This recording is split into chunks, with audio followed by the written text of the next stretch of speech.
Hello दोस्तों, आज से मैं चैप्टर 2 पढ़ाना आपको शुरू करूंगा। ठीक है।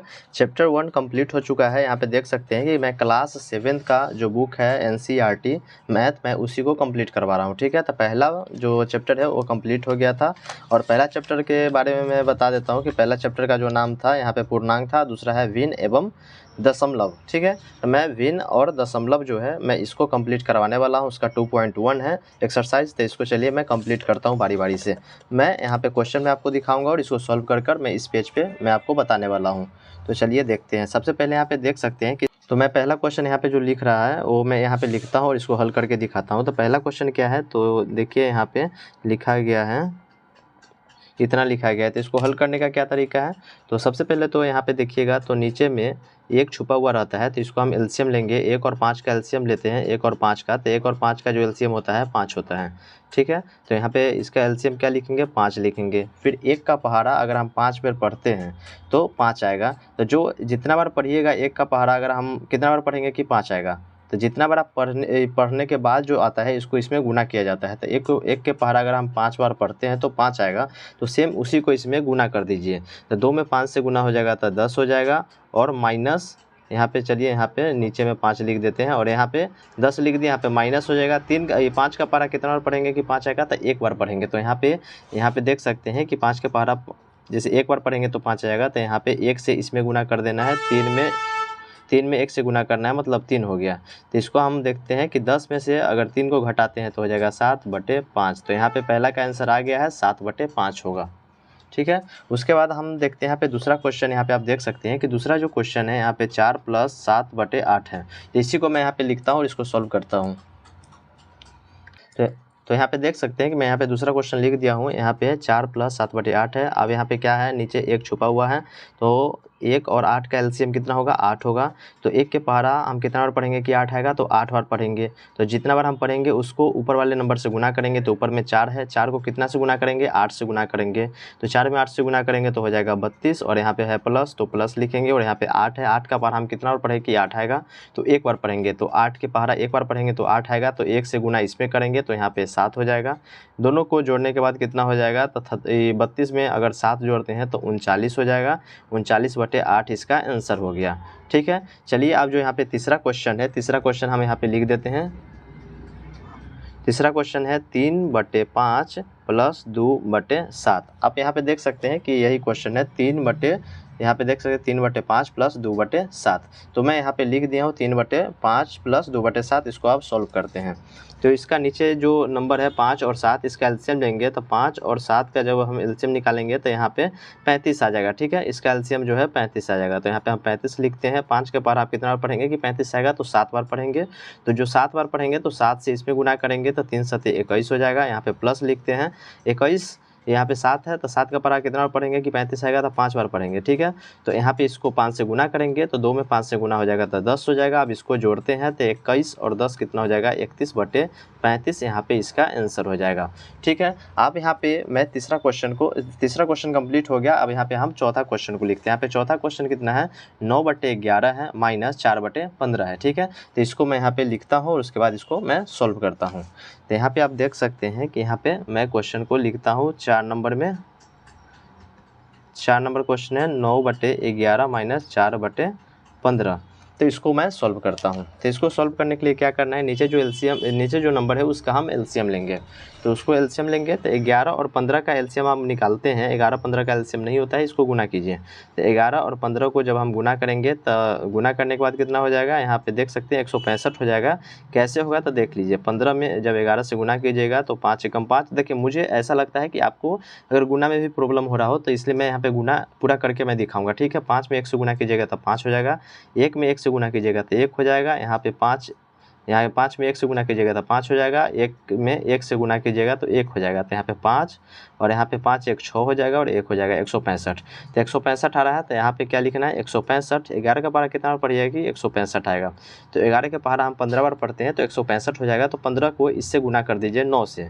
तो 15 में 9 से गुना कीजिएगा तो कितना हो जाएगा, 15 देखिए 15 में 9 से गुना कीजिएगा तो 135 हो जाएगा। यहाँ पे देख सकते हैं कि 9 पचे 45, हासिल 4 हो जाएगा और 9 में 4 से गुना हो जाएगा तो 135। तो 135 हो रहा है तो 135 यहाँ पे लिख दीजिए, माइनस यहाँ पे 15 में कितना से गुना कीजिएगा कि 165 आएगा।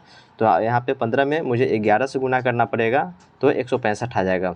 तो एक यहाँ पे देख सकते हैं कि 11 में 4 से यहाँ पे गुना कर दीजिएगा तो 11 चौक 44, ठीक है, 11 चौक 44 हो जाएगा। अब इसको हमको घटा देना है, 135 में हमको कितना घटाना है, 44 को घटाना है। तो यहाँ पे देखिए 5 में से 4 घटेगा 1 हो जाएगा, 3 में से 4 यहाँ पे नहीं है, यहाँ पे देखिए 13 में से 4 घटाएंगे तो हो जाएगा 9, 1 मतलब 91/165 इसका आंसर हो जाएगा, ठीक है। उसके बाद मैं यहाँ पे 5 नंबर क्वेश्चन को मैं यहाँ पे नोट करता हूँ। यहाँ पे आप देख सकते हैं कि 5 नंबर क्वेश्चन को मैं यहाँ पे नोट करता हूँ, ठीक है। यहाँ पे देखिए 5 नंबर क्वेश्चन में है 7/10 + 2/5 + 3/2। यहाँ पे आप मिला सकते हैं। यहाँ पे जो 5 नंबर क्वेश्चन है, 5 नंबर क्वेश्चन है 7/10 + 2/5 + 3/2। हो सकता है दिखाई नहीं दे रहा हो, यहाँ पे देखिए मैं इसको बीच में रख देता हूँ सेंटर पे। तो यहाँ पे देखिए इसको मैं सॉल्व करता हूँ, सॉल्व करके आपको दिखाता हूँ। तो यहाँ पे देख सकते हैं कि 10 और 5 2 का एलसीएम लेंगे तो 10, 5 और 2 का एलसीएम लेते हैं। तो एलसीएम सबसे पहले 2 से लगाते हैं, तो 2 से लगाएंगे तो यहाँ पे हो जाएगा 5 हो जाएगा, यहाँ पे 5 हो जाएगा, ठीक है, 2 एकम 2 हो जाएगा। अब यहाँ पे 5 से लगाएंगे तो 5 एकम 5, 5 एकम 5, यहाँ पे 1 का 1 रह जाएगा, यानी कि एलसीएम में कितना हो जाएगा 2 × 5 यानी कि 10 एलसीएम आया। तो हमको यहाँ पे नीचे में 10 लेना है। तो 10 का पारा कितना बार पढ़ेंगे कि 10 आएगा, तो 10 का पारा हम एक बार पढ़ेंगे तो 10 आ जाएगा। तो यहाँ पे 1 से गुना करेंगे तो हो जाएगा 7, + 5 का पारा 2 बार पढ़ेंगे तो 10 आ जाएगा। और जो 2 बार पढ़ रहे हैं उसको 2 से इसमें गुना कीजिएगा तो 4 आ जाएगा, प्लस 2 के पारा 5 बार पढ़ेंगे तो 10 आएगा। तो इसमें 3 में 5 से गुना कर देंगे तो कितना हो जाएगा, 15 हो जाएगा, ठीक है, 15। अब सबको जोड़ देते हैं, सबको जोड़िएगा। यहाँ पे पहले बटा में 10 लिख दीजिए, अब जोड़िए तो 7 4 11, 11 और 15 को जोड़िएगा तो हो जाएगा 26। तो इसका आंसर जो हो जाएगा 26/10 इसका आंसर हो जाएगा। उसके बाद आप देख सकते हैं कि यहाँ पे 5 नंबर कंप्लीट हो जाएगा। अब 6ठा नंबर में क्या है क्वेश्चन, तो मैं 6 नंबर क्वेश्चन को यहाँ पे मैं नोट करता हूँ। पूर्णांक में 2 है और बटा में 2/3 है, ठीक है, इस तरह से है। तो अब इसको आपको जोड़ना होगा। तो सबसे पहले तो इसको फ्रैक्शन में चेंज करने के लिए क्या करना होगा, तो 2 में जैसे देखिए यहाँ पे क्या करना है कि जब इस तरह से जब भी रहे इसका जोड़ रहे हैं तो यहाँ पे समझिए ये जोड़ में रहता है, ठीक है, यहाँ पे जोड़ में रहता है। और जोड़ में रहेगा तो इसका भी एलसीएम लेके इससे ऐसे कीजिएगा जैसे ऊपर में अभी आपको दिखाया था। तो आप इस सेम इसी को मैं आपको 2 तरीक़ा से करके दिखा देता हूँ। यहाँ पे इसको हटाइए, यहाँ पे कुछ भी नहीं है, तो इसको गुना कीजिएगा तो 2 तिहाई कितना हो जाएगा, 6 हो जाएगा। और 6 में 2 जोड़ दीजिएगा तो 6 2 8 हो जाएगा। और बटा में कितना है, 3 है, तो यहाँ पे हम 3 लिख देंगे। फिर प्लस करेंगे, फिर यहाँ पे 3 और 2 को क्या करेंगे, गुना करेंगे। तो 3 दूना 6 और ऊपर में जो रहेगा उसको जोड़ दीजिएगा तो 6 1 क्या हो जाएगा, 7 हो जाएगा, 7/2, 7/2। तो आप सोचिएगा ना कि ऐसे क्यों कर रहे हैं, ठीक है। तो मैं यहाँ पे एक देखिए यहाँ पे 2/2 यहाँ पे देख सकते हैं कि 2 पूर्णांक 2/3 यहाँ पे ऐसे लिखा गया है। तो इसी को हम 8/3 लिख के आपको दिखा दिए हैं। तो पहले मैं यहाँ पे डिटेल में आपको बता देता हूँ कि ऐसा क्यों कर रहे हैं। तो इसी के बीच में रहता है जोड़ छुपा हुआ, इसको हम ऐसे भी लिख सकते हैं, 2 + 2/3 लिख सकते हैं। तो यहाँ पे नीचे में 1 छुपा हुआ है, तो इस दोनों को गुना कीजिएगा। जैसे गुना करें, अगर एलसीएम अगर हो रहा है तो कीजिए, नहीं तो गुना कर दीजिए। तो यहाँ पे देखिए यहाँ पे 3 आ जाएगा, 2 के पढ़ा यहाँ पे 1 के पढ़ा कितना पढ़ेंगे कि 3 आ जाएगा, तो 3 बार पढ़ेंगे। तो 3 को इससे गुना कर दीजिएगा तो 3 दूना 6 हो जाएगा, प्लस हो जाएगा 3 का पढ़ा 1 बार पढ़ेंगे तो 3 हो जाएगा। तो यहाँ पे इसमें 1 से गुना कर दीजिएगा तो 2 हो जाएगा, तो 8/3। तो इसी को यहाँ पे लिखा जाता है कि यहाँ पे डायरेक्ट जो नीचे में रहता है नंबर उससे गुना कर दिया जाता है, ऊपर वाला नंबर को जोड़ दिया जाता है। तो यहाँ पे देखिए 3 दूना 6 हो गया और 2 8 हो गया, तो 8 जो नीचे रहता है 3, तो 3 को लिख दिया, 8/3 हो गया। इसी को 3 दूना 6 और 1 7, 7/2, तो 7/2 यहाँ पे मैं लिख दिया हूँ। उसी को फिर से अगर चाहे तो ऐसे करके तोड़ के देख सकते हैं, ठीक है। तो आप इसका सोल्यूशन अब आगे देखते हैं। तो यहाँ 3 और 2 का जो एलसीएम होता है 6 होता है, तो 3 दूना 6, तो 2 से हम 8 में गुना करेंगे तो 8 दूना 16 हो जाएगा, प्लस 2 को 3 बार गुना करेंगे तो यहाँ पे 2 को 3 से गुना करेंगे तो 6 आ जाएगा, तो 7 को 3 से गुना करेंगे तो 21 आ जाएगा। आप इसको देखिएगा तो ये दोनों को जोड़िए, तो 21 और 16 कितना होगा, तो 37 हो जाएगा, 37/6। इसका आंसर क्या हो गया, 37/6 हो गया। अब जो क्वेश्चन है लास्ट क्वेश्चन यहाँ पे देख सकते हैं, यहाँ पे मैं 6 नंबर क्वेश्चन दिखा दिया हूँ। अब यहाँ पे मैं लिखता हूँ 7 नंबर क्वेश्चन। तो यहाँ पे देखिए 7 नंबर क्वेश्चन क्या है, 8 पूर्णांक 1/2 - 3 पूर्णांक 5/8। इसको आप सॉल्व करना है। तो इसको सॉल्व करने के लिए क्या है, सबसे पहले तो जो तोड़ने का तरीका मैं दिखाया हूँ सेम उसी तरह से तोड़िए। तो 8 दूना 16 17/2, तो 17/2 माइनस 8 3 24, 24 5 कितना होगा, 8 3 24, 24 5 29/8।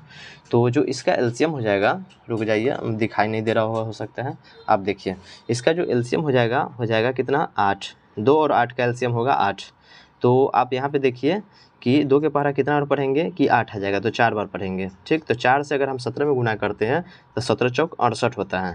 तो यहाँ पे लिखेंगे 68 माइनस 8 के पहाड़ा कितना पढ़ेंगे कि 8 आ जाएगा, तो 1 बार पढ़ेंगे। तो 1 से गुना इसमें करेंगे तो 29 हो जाएगा। ठीक, अब इसको घटा कर देख लीजिए तो कितना है, 68 है ना। तो 68 में से 29 को घटाते हैं तो 8 में से 9 नहीं घटेगा, तो 18। इस इधर से एक हासिल ले लेंगे, 6 में से एक हासिल लेंगे तो ये हो जाएगा 18। 18 में से 9 घटाइएगा तो हो जाएगा 9। इधर से एक हासिल इधर दिए हुए हैं तो ये हो जाएगा 5, और 5 इधर हो जाएगा तो 5 में से 2 घटेगा तो हो जाएगा 3। यहाँ पे हो जाएगा 39, मतलब 39/8 इसका आंसर हो गया। तो इस तरह से देखिएगा। तो यहाँ पे 2.1 का मैं जो पहला था हल कीजिए उसको मैं सॉल्व कर दिया। ठीक है, उसके बाद आप यहाँ पे देखिए जो दूसरा है निम्नलिखित को अवरोही क्रम में कीजिए। तो अवरोही क्रम में कैसे करना है, चलिए आप नेक्स्ट बात करते हैं। वीडियो थोड़ा लंबा हो जाएगा लेकिन मैं इस वीडियो में आपको सोल्यूशन दे देता हूँ। तो देख सकते हैं दोस्तों, जो दूसरा क्वेश्चन है यहाँ पे अवरोही क्रम में लिखना है। यहाँ पे 2 चीज़ होता है, एक होता है आरोही क्रम, मैं पहले बता देता हूँ। एक होता है आरोही क्रम होता है, दूसरा होता है अवरोही क्रम। आरोही क्रम में होता है बढ़ते हुए, अवरोही में होता है घटते हुए। तो बढ़ते हुए में क्या होगा कि यहाँ पे कुछ नंबर दे दिया, चलिए मैं यहाँ पे बात कर लेता हूँ। ठीक है, यहाँ में मैं बात करता हूँ। सबसे पहले यहाँ पे आरोही का जब भी बात हो तो आरोही में जब बढ़ते हुए है कुछ नंबर यहाँ पे दे देते हैं, 5 7 10 2 4, इस तरह से हम नंबर दे दिए। ठीक है, इसको बोला जाए कि इसको आरोही क्रम में लिखना है। आरोही क्रम का मतलब होता है बढ़ते हुए, हमको बढ़ाना है। तो बढ़ाने के लिए जैसे सबसे छोटा रखना होगा, छोटा से फिर उससे बड़ा करना होगा, फिर उससे बड़ा। यहाँ पे एग्जाम्पल में मैं बता देता हूँ। सबसे पहले इसमें छोटा कौन है, 2 है। उसके बाद 2 से बड़ा कौन हो जाएगा, तो यहाँ पे देख सकते हैं कि 4 हैं। उसके बाद यहाँ पे 5 है, 5 लिखते हैं। फिर उसके बाद देखिएगा तो यहाँ पे 7 हो जाएगा, फिर यहाँ पे 10 हो जाएगा। यहाँ पे क्या तरह 5 नंबर ही दिया गया है। तो सबसे पहले आरोही क्रम मतलब होता है बढ़ते हुए क्रम। तो सबसे पहले छोटा, फिर उससे बड़ा, फिर उससे बड़ा, फिर उससे बड़ा, फिर उससे बड़ा, मतलब बढ़ते हुए जा रहा है। सबसे छोटा फिर उससे बड़ा, मतलब बढ़ते हुए जा रहा है। सेम इसी तरह से होता है। अब होता है अवरोही क्रम होता है। अवरोही क्रम मतलब होता है घटते हुए। तो घटते हुए कब होगा, जब हम सबसे पहले बड़ा नंबर लेंगे, फिर उससे छोटा लेंगे, फिर उससे छोटा लेंगे, फिर उससे छोटा लेंगे, तो उसको कहेंगे अवरोही क्रम, मतलब घटते हुए क्रम। तो इसमें सबसे बड़ा कौन है, तो 10 हो जाएगा। फिर इससे छोटा कौन है, 7 हो जाएगा। फिर 5 4 2, तो ये हो जाएगा अवरोही मतलब घटते क्रम। तो जो यहाँ पे हमको क्वेश्चन दिया गया है, आप यहाँ पे देख सकते हैं कि जो क्वेश्चन दिया गया है इसको क्या करना है, अवरोही क्रम में लिखना है, मतलब घटते हुए क्रम में लिखना है। तो इस तरह से जब भी फ्रैक्शन में रहे तो इसका सबसे आसान तरीका है कि जो नीचे नंबर रहता है ना, यहाँ पे नीचे जो हर में जो रहता है, इस ऊपर वाले को अंश कहते हैं। देखिए, ऊपर वाले को अंश कहते हैं, नीचे वाले को हर कहते हैं। तो जो भी हर में जो नंबर रहता है, जो नीचे की तरफ नंबर रहता है, इस सब का एलसीएम ले लेते हैं। तो 9 3 21, एलसीएम मतलब होता है लघुत्तम। ठीक है, तो लघुत्तम लेते हैं। तो 9 3 21, इसका एलसीएम लेंगे तो सबसे पहले तो 2 से देखते हैं कि कोई भी कम से कम 2 नंबर कटने वाला हो नंबर। यहाँ पे 2 से कोई भी नंबर नहीं कट रहा है, तो अब इसको बाद 3 से लगाएंगे। तो 3 से लगाने के लिए देखिए यहाँ पे 3 लिखेंगे, तो 3 तिहाई 9 हो जाएगा, 3 एकम 3 हो जाएगा, और 3 सते 21 हो जाएगा। ठीक है, 3 सते 21। फिर इसको देखिए तो 3 से नहीं कट रहा है, क्योंकि एक ही 3 से कटेगा, फिर 7 से ही एक ही नंबर कट रहा है, तो इसको नहीं लगाएंगे। अब गुना कर दीजिए, तो 3 में 3 से गुना कीजिएगा तो 3 तिहाई 9 हो जाएगा, और 9 सते कितना हो जाएगा, 9 सते 63। तो इसका एलसीएम जो हो जाएगा 63। तो यहाँ पे हमको सभी को 63 से गुना करना है। तो 2/9, यहाँ से आप लिखिए, यहाँ पे लिख दीजिएगा कि एलसीएम लिख के यहाँ पे लिखिएगा 63 लिख दीजिएगा। उसके बाद लिखिएगा 2/9 गुने 63 लिखिएगा। ठीक है, 2/9 63 हो गया। फिर यहाँ पे लिखिएगा 2/3 गुने 63। फिर यहाँ पे लिखिएगा 8 गुने 21 गुने 63। अब यहाँ पे काटते हैं तो 9 सते 63 होता है, तो यहाँ पे 7, यहाँ पे देखिएगा 14 आ गया। यहाँ पे देखिएगा इसको काटिएगा तो हो जाएगा 21। ठीक है। तो 21 दूना 42 हो जाएगा। फिर इसको काटिएगा तो 3 बार में, तो 8 3 24 हो जाएगा। 24 हो गया। तो अब इसको बढ़ते क्रम में लिखने के लिए क्या करना है, सबसे पहले यहाँ पे बढ़ते क्रम में मैं क्या बताया हूँ कि सबसे पहले जैसे यहाँ पे घटते क्रम में लिखना है, ठीक है। तो घटते क्रम में लिखने के लिए सबसे बड़ा नंबर को लेना है, उसके बाद उससे छोटा लेना है। तो यहाँ पे सबसे बड़ा नंबर कौन है, तो 42 है, मतलब 42 हो गया। फिर इससे छोटा कौन है, 24 हो जाएगा। फिर उससे छोटा कौन है, 14 हो गया। तो यहाँ जो 42 नंबर है, 42 को हम यहाँ पे जो गुना किए थे, तो गुना करने के बाद ये 42 आया है। 2/3 को हम 63 से गुना किए थे, तब यहाँ पे 42 आया है। तो इसका जो मेन नंबर क्या था, 2/3 था। यहाँ पे आप देख सकते हैं कि 2/3 मेन था। इसको हम क्या किए थे, एलसीएम लिए थे। एलसीएम लेके सबको बराबर किए हैं। बराबर करने के बाद यहाँ पे 42 आया है। 42 का मेन जो नंबर है 2/3 है। तो यहाँ पे इसका जो वैल्यू हो जाएगा 2/3 लिखेंगे, सबसे बड़ा नंबर, ठीक है। उसके बाद यहाँ पे देखिए इससे छोटा कौन है, 24 है। 24 के कौन है, 8/21 था, जिसको हम गुना 63 से किए थे। उसके बाद यहाँ पे 24 आया था, तो इसके बदला में 8/21 लिखेंगे। 8/21 हो गया। फिर यहाँ पे देखिएगा सबसे छोटा नंबर कौन है, 14 है। और 14 यहाँ पे 2/9 के बदला है, 2/9 के बदला। तो इसका जो आंसर हो जाएगा, सबसे यही आंसर होगा। आंसर आप देखिएगा तो 2/3, 8/21 और 2/9 इसका आंसर हो गया। सबसे बड़ा नंबर है, उससे छोटा नंबर है, उससे सबसे छोटा नंबर यहाँ पे है। अब हम देखेंगे दूसरा क्वेश्चन है, तो दूसरा क्वेश्चन को सॉल्व करते हैं। ये भी उसी फॉर्मेट पे बनेगा। यहाँ पे देखिए 5, 7 और 10, ये सब का एलसीएम लेना है। सबसे पहले 2 से लगाएंगे, तो यहाँ पे कोई भी 2 नंबर वैसा नहीं है कि 2 से कट जाए। 3 से लगाएंगे तो 3 से भी नहीं कटेगा। 5 से लगाएंगे, 4 से नहीं लगता है, 5 से लगाएंगे। तो 5 से लगाते हैं तो देखिए 5 एकम 5 और 5 दूना 10, ये कट रहा है, तो 5 एकम 5 लगाएंगे। 5 एकम 5 लगाएंगे। यहाँ पे 7 नहीं कटेगा, तो 7 को ऐसे ही रहने देंगे। 5 दूना 10 हो जाएगा। अब कोई नंबर नहीं कटने वाला है, तब इसको गुना करते हैं। तो 5 × 7 × 2, तो कितना हो जाएगा, 5 7 35। अब 35 दूना कितना होता है, 70 होता है। तो हमको यहाँ पे 70 से सबको गुना कर देना है। तो 1/5 में हमको क्या करना है, 70 से गुना करना है। 3/7 में 70 से गुना करना है। और 60/10 में 70 से गुना करना है। तो यहाँ पे देखिएगा, यहाँ पे आप लिख लीजिएगा एलसीएम कितना हो रहा है, 70 हो रहा है। चूँकि एलसीएम 70 है, तो इसलिए यहाँ पे आप देख सकते हैं कि अब इसको गुना करते हैं। तो यहाँ पे 5 को कितना से कटेगा, 5 14, 14×5 70 हो जाएगा। तो यहाँ पे 14 में 1 से गुना हो जाएगा, तो 14 हो जाएगा। यहाँ पे 7 का पहरा 10 में पढ़ेंगे तो 70 आ जाएगा। तो यहाँ पे 3 में 10 से गुना करेंगे तो 30 हो गया। यहाँ पे 7 दहाई के 70 होता है, तो यहाँ पे यानी 10 7 70 होता है, तो यहाँ पे 7 लिखेंगे और 7 7 49 हो जाएगा। तो सबसे बड़ा नंबर यहाँ पे कौन है, 49 है। इससे छोटा कौन है, 30 है। फिर इससे छोटा कौन है, 14 है। तो सबसे जो बड़ा नंबर है यहाँ पे 49 है। और 49 किसके बदला में आया है, 7/10 के बदला में। तो इसके बदला लिखेंगे 7/10 लिखेंगे। उसके बाद यहाँ पे देखिएगा 30 जो है, 30 किसके बदला में आया है, 3/7 के बदला में। तो यहाँ पे 3/7 लिखेंगे। और उसके बाद सबसे छोटा नंबर है 14, जो 1/5 के बदला में आया है, 1/5 के बदला में। तो यहाँ पे जो आंसर होगा 7/10 हो जाएगा, 3/7 हो जाएगा, और उसके बाद 1/5 इसका आंसर हो जाएगा। तो इस तरह से जो दूसरा क्वेश्चन था, यहाँ पे आप देख सकते हैं, दूसरा क्वेश्चन था अवरोही क्रम, ये कंप्लीट हुआ। यहाँ पे आप तीसरा क्वेश्चन को देख सकते हैं, लेकिन यहाँ पे चलिए आप तीसरा क्वेश्चन को मैं यहाँ पे सॉल्यूशन कर ही देता हूँ इसी वीडियो में। तो तीसरा का सॉल्यूशन मैं आपको बताता हूँ।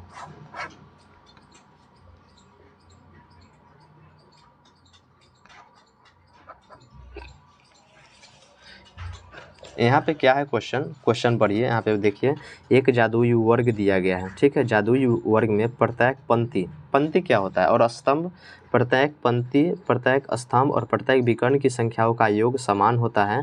क्या यह एक जादुई वर्ग है, ठीक है। अगर समान होगा तो जादुई वर्ग होगा। तो हमको चेक करना है। सबसे पहले तो जानिए कि पंक्ति क्या होता है। तो जो इधर से हो रहा है 4/11, 9/11, 2/11, इसको पंक्ति कहते हैं। एक पंक्ति हुआ, पंक्ति 1 हुआ, पंक्ति 2 हुआ, पंक्ति 3। स्तंभ का जब बात हो तो ऊपर से नीचे की तरफ आता है। तो ऊपर से नीचे एक, दूसरा स्तंभ, तीसरा स्तंभ हो गया। जब विकर्ण का बात होगा तो ऐसे चेक करेंगे, इधर से तिरछा जाएगा और इधर से तिरछा जाएगा, ठीक है। तो ये हो जाएगा, ये विकर्ण हो जाएगा, ठीक है।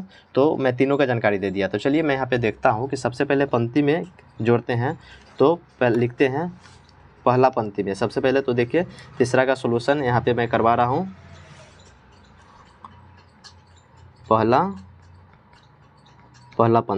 पहला पंक्ति में क्या दिया गया है, 4/11 है। 4/11 क्या करना है, सभी को संख्याओं का योग करना है। तो 4/11 प्लस 9/11 प्लस 2/11। तो इसको सबको जोड़िएगा। तो जोड़ने में क्या होता है, जब जो हर होता है, अगर हर बराबर रहता है तो हर लिखा जाएगा और ऊपर का संख्या पूरा जुड़ जाता है। तो क्या हो जाएगा 4 9 2 तक कितना हो जाएगा 9 4 13 2 15, 15/11 हो गया। दूसरी पंक्ति में देखेंगे तो यहाँ पे देख सकते हैं कि 3/11 है प्लस 5/11 प्लस 7/11। तो यहाँ पे देखिएगा सभी को जोड़ेंगे तो नीचे 11 हो जाएगा और 3 5 8 8 7 कितना हो जाएगा 15। तो यानी 15/11 दोनों वही सेम ही है। तीसरी पंक्ति में देखेंगे तो 8/11 है, इसको जोड़ना है। 1/11 है प्लस 6/11 है। क्या होगा, तो नीचे तो 11 ही रहेगा, ऊपर में देखिएगा तो 8 1 9 9 6 15, 15/11। तो इस तरह से देख सकते हैं कि जब पंक्ति चेक किया गया तब पंक्ति में पूरा में क्या है 15/11 आ रहा है। उसके बाद आप देखते हैं स्तंभ। ठीक है, तो देखते हैं स्तंभ को जोड़ने पर यहाँ पे लिख दीजिए पंक्ति को जोड़ने पर। ठीक है, इतना लिख देने के बाद आप यहाँ पे देखते हैं इसका स्तंभ को जोड़ना है। दिखाई दे रहा है, चलिए मैं यहाँ पे कर देता हूँ। यहाँ पे देखिए अब क्या है स्तंभ को जोड़ने पे, तो स्तंभ में क्या है यहाँ पे सबसे पहले तो लिखते हैं पहला स्तंभ में देखिएगा क्या है 4/11, दूसरा है 3/11 प्लस 8/11। इसको जोड़िएगा तो हो जाएगा यहाँ पे 11, ऊपर से जोड़िएगा तो 4 3 7 और 7 और 8 कितना होगा 15/11।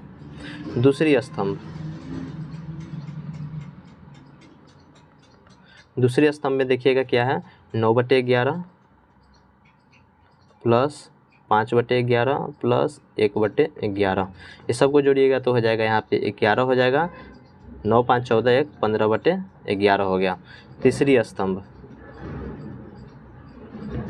स्तंभ में देखिएगा तो यहाँ पे 2/11 प्लस 7/11 प्लस 6/11, सबको जोड़िएगा तो नीचे हो जाएगा 11 और ऊपर जोड़िएगा तो 2 7 9 और 9 6 15 होता है। मतलब अब यहाँ पे देख सकते हैं कि मैं स्तंभ भी जब जोड़ दिया हूँ तो यहाँ पे 15/11 ही सभी का आ रहा है, 15/11 आ रहा है सभी का।